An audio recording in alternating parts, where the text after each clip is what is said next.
I'm Lisa Fletcher. Playtime is pure joy for kids. From the park to the playground to the school gymnasium, where little ones dash across a well-tread floor. They can play on it, lay on it, even sleep on it. But we discovered a potential danger may lurk beneath those gym floors nationwide.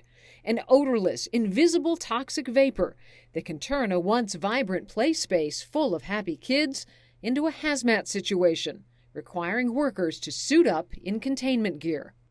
It is like landmines in schools, and our children's health is on the line.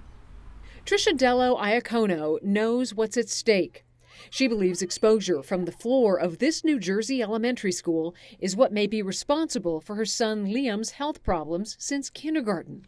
Everything from skin rashes to neurological and behavioral problems. He has lifelong health issues because of his exposure. He would eat his lunch off of the floor that contained phenylmercuric acetate.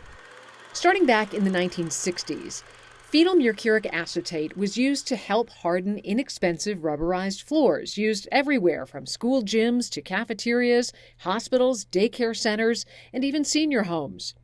As the floors wear down with age, experts say they're more likely to release neurotoxic mercury vapor, which can't be seen but can be inhaled.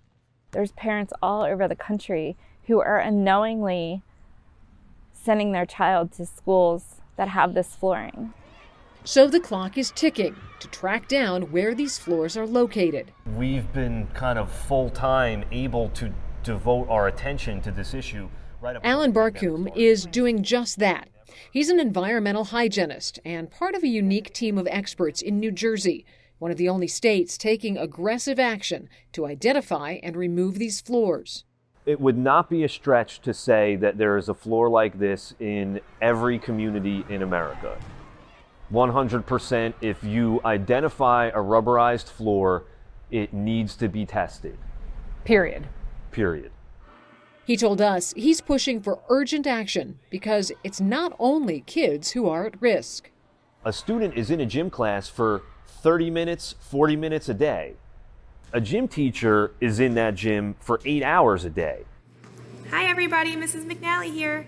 Gym teachers like Melissa McNally. She's been teaching elementary school physical education in New Jersey for 2 decades, a longtime role model for healthy habits. But a shocking diagnosis in 2013 stopped her in her tracks. At 36 years old, I was diagnosed with kidney cancer, a type that people don't typically get until they're in their 70s or 80s, and typically men.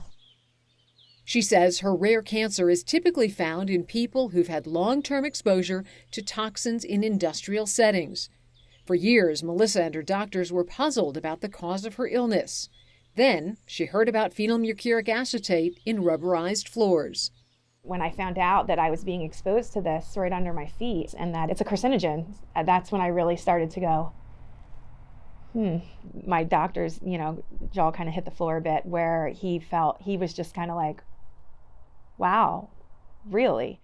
For Melissa, as she battled her own disease, she set out on a mission to speak up, pushing for more awareness and testing in her New Jersey school district. I don't want to be the experiment, although I'm afraid I may already have been. Her school system launched an investigation and ultimately removed and replaced the floor at the school where she works. But that's just one gymnasium.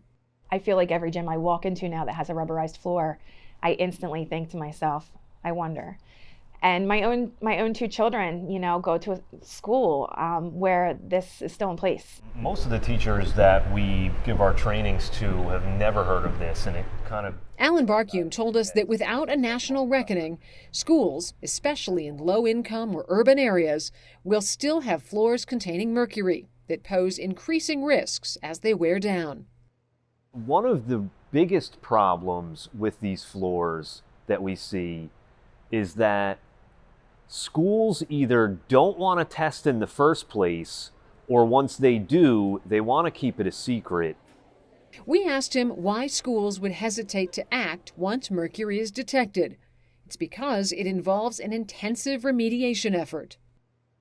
Can you just have a construction crew come in, rip out the floor, toss it in the dumpster, move on? Once you discover via bulk sampling that you've got that much mercury in your floor, you're now standing on a toxic waste site.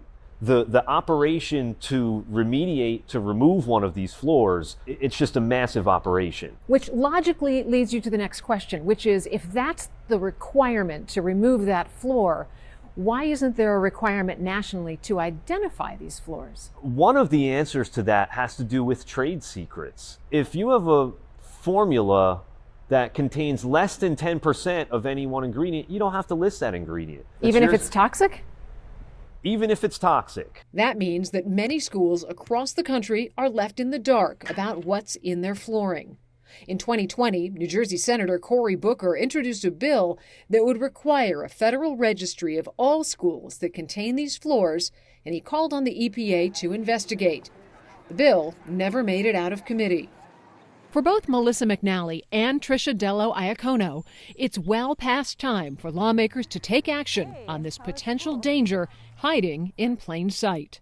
So many times I want to give up. And I say to Liam, this is too hard. There's too much to fight. And he looks at me and says, but who's going to fight? And so I keep going for him. I don't get to just put this behind me and walk away. It's always there. It's always there. It's going to affect me for the rest of my life, and I don't want it to affect anyone else for the rest of theirs. It's only going to get worse. These floors don't get better. They degenerate, and they release more over time. We have to do something about it.